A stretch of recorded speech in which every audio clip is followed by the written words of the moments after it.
This one gonna be hot 100, right? Because I've been having this conversation a lot privately, right? It's one of those conversations that easily goes down that slippery slope and starts to sound like sexism. Oh, I've had this conversation publicly a couple times, and every time I was accused of being sexist. Why? Because I declare that the WNBA sucks. And I know it does, and that's okay. Guess what else sucks to me?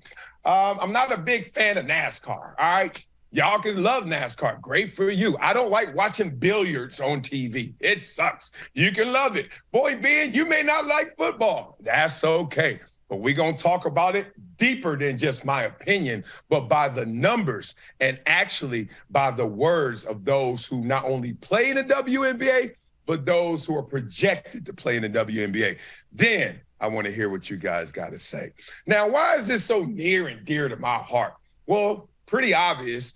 I have 4 kids and 3 daughters, right? And there was a time where my daughter dabbled in the sport of basketball, but then her DNA, especially the DNA she got from her father, told her she ain't gonna play basketball very well because I can't play basketball very well. So my 24-year-old daughter ends up going to UConn on a track scholarship, not basketball. Damn. UConn basketball? Woo! She had to be hella good. Let's just say she was hella bad. It's all good, y'all. But that's the first time I really started to bring it home in terms of the WNBA conversation. Now I have 2 youngsters, a 4-year-old and a 3-year-old. And like every parent out there, as much as you can sit down with them and help them do their homework and go to all the PTA meetings and sit there and check on their report cards, we all fascinate on what sport our kids can play, if they can play any sport at all. Well, I'm looking at my 4-year-old. She's the athlete in the family, greater than me, even greater than MJ. And I know MJ's going to be silly in something. But Araya is a monster. My 4-year-old is special. Don't believe me?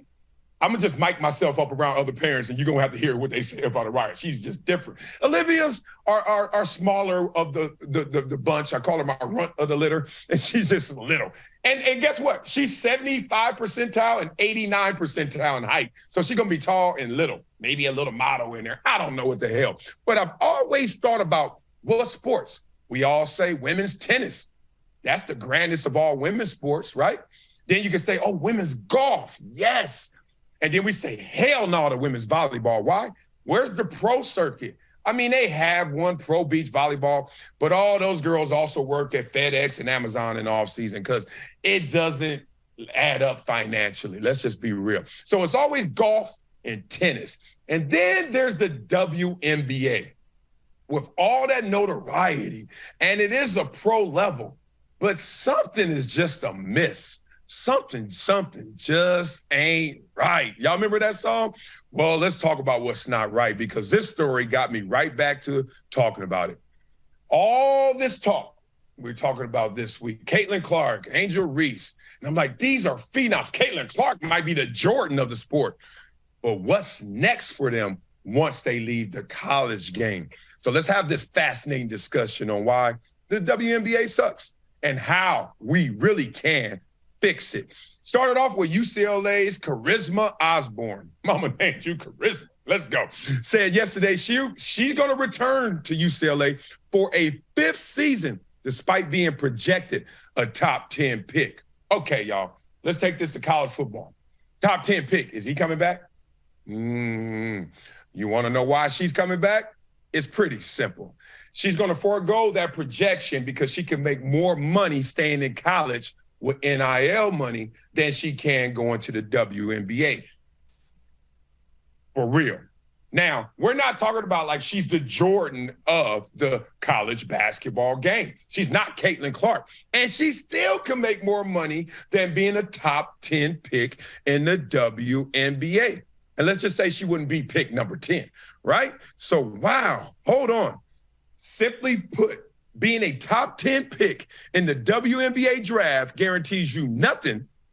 Even being a lottery pick, the top 4 picks in the draft doesn't guarantee a player that much. Are you kidding me? All right. They said in the article, think about this. Very, very little turnover in the WNBA. Deanna Taurasi entering her 19th season. Candace Parker, her 16th year. DeWanna Bonner, 15 year. All of them. Rosters, short supply in terms of that talent level. Now, we're going to dive into the numbers. I was like, interesting. I looked and saw a recent comparison of the NBA numbers and the WNBA numbers, because I don't want anyone to confuse this argument for what it is. It's a conversation of the product and what it produces and how can we fix this. Stop hiding behind gender. Stop hiding behind your social fears and trying to sound PC, and just recognize something's not working, despite we know that there are women ballers. Let's talk through it. The NBA versus WNBA in revenue. $10 billion with a B for the NBA, $60 million with an M for the WNBA. Average salaries, $9.6 million in the NBA, $102,000 in the WNBA. Y'all need to stop playing. Get more just putting videos on YouTube. Ticket prices, $94 to $47, which is a lot closer than I expected, but there are a lot more games in the NBA. Highest paid player, Steph Curry, $48 million. Steph Curry on the shot, boy. Jewel Lloyd, $228,000. Woo. Average viewership. NBA Finals, 12.4 million. 412,000 for the WNBA. Average attendance, 17,184. 5,679. Ratings, 7.6 rating, reaching 12.4 million in the finals. NBA. Highest viewed game, Ace versus Storm.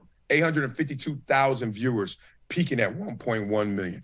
Okay, now I've had this conversation with two of the Mount Rushmore greats of the WNBA before, privately. Will not tell you their names, but we've had this conversation, and let me break it down for you. This is how it goes.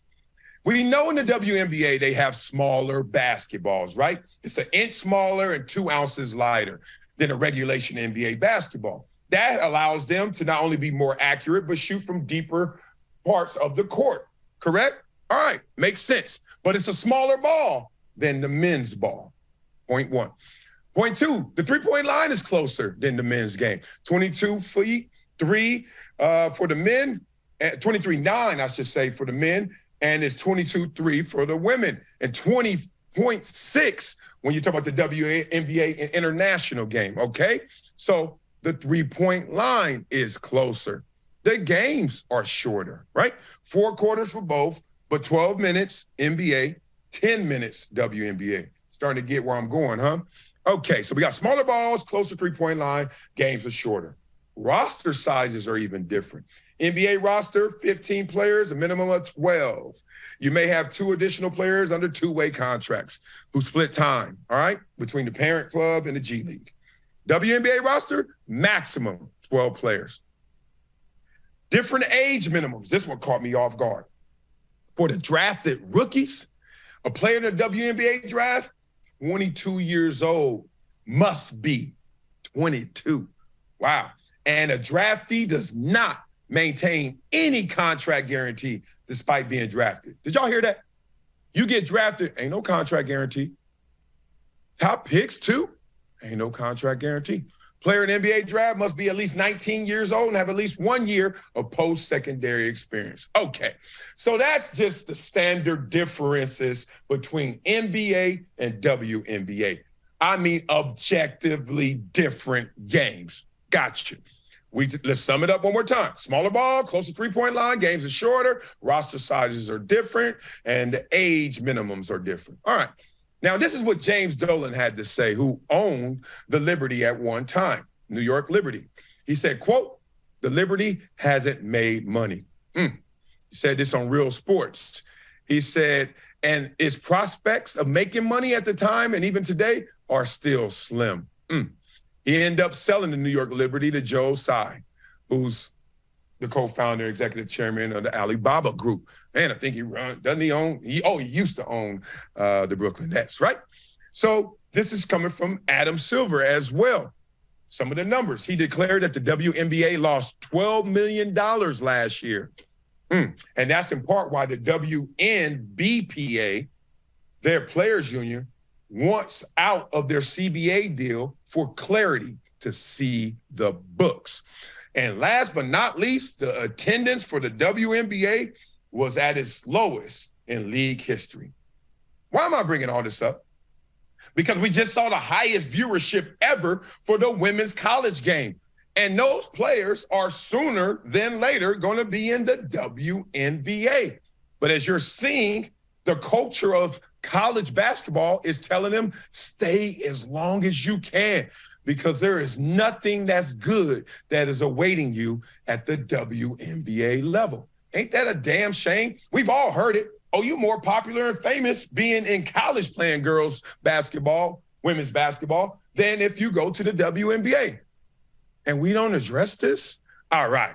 So what's the fix? All right, Marcellus, you laid out all the damn problems, you damn pessimist. What is the fix? And I've said this to those two Mount Rushmore players, and I'm going to say it to y'all. The fix is simple. Let me hide it first. The greatest display of athleticism is why we really get captivated by sports, right? We get captivated by things that we can see someone else do that, frankly, we can't do, whatever that may be. In football, I think it's the touchdowns and the points that's most captivating. Look, we love to see a sack and a forced fumble and all that. But boy, a touchdown makes us think, wow, that boy just ran by everybody. Or wow, look at him light up that scoreboard, touchdown, and just elude everyone, right? In baseball, it's the long ball, right? It's that home run. What? 400 feet? Wow. You go up to the batting cages and try and do it. Strike, strike, strike, right? So, wow, we're captivated by that. In basketball, it's the dunk, not the three-pointer. And the three-pointer tries to rival it. But watch the ratings, watch our response to the three-point contest versus the dunk contest, correct? So the dunk, whoa, 10 feet? First of all, most men can't even touch the rim. And I'm saying that for real. Most men I know can't touch the rim. Like, there's a lot of dudes that can, and there's a lot more that can't even touch the rim, let alone get a ball over it, let alone do something freaky, dinky, icky in the air and still bang. Most guys only can dream of doing that. All right, so what is the fix for the WNBA? I just told it to you. Just like the NBA, you gotta allow the women to dunk. And there's one objective thing you can do to allow them to dunk. Lower the rims. Lower the rims? What are you doing? This is the women's game. Don't you dare, go out there and lower the rims. Who you think we are? You don't think we good enough? You don't think we capable enough? You done? Lower the rims. Why? You already got a smaller ball.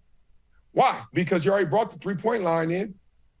Why? Because the game's already shorter. You've already made compromises to the objective standard of what the NBA is, and there's one you're missing, that glaring omission of the rims. Let's start here, 9.5.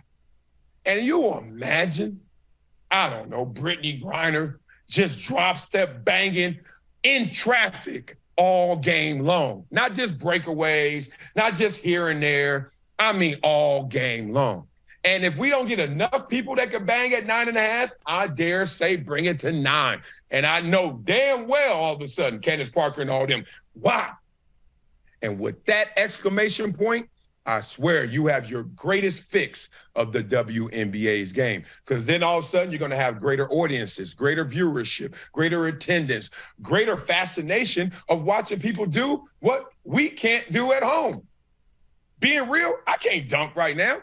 I could dunk in my heyday, and that wasn't even fancy. It was just a dunk. I could jump high, and I just couldn't dunk. It wasn't that coordinated. So I was always fascinated with dunkers. But I am not fascinated with a woman dribbling all the way down court and then doing an underhand layup or even an overhand layup or any layup. If the end of this sentence is a layup, that is not an exclamation point. And that is not going to captivate viewers to watch this game. It all is connected. Every sport has an exclamation point that we vicariously live through and say, that's it. Oh, I wish I could do that. But that's not the WNBA.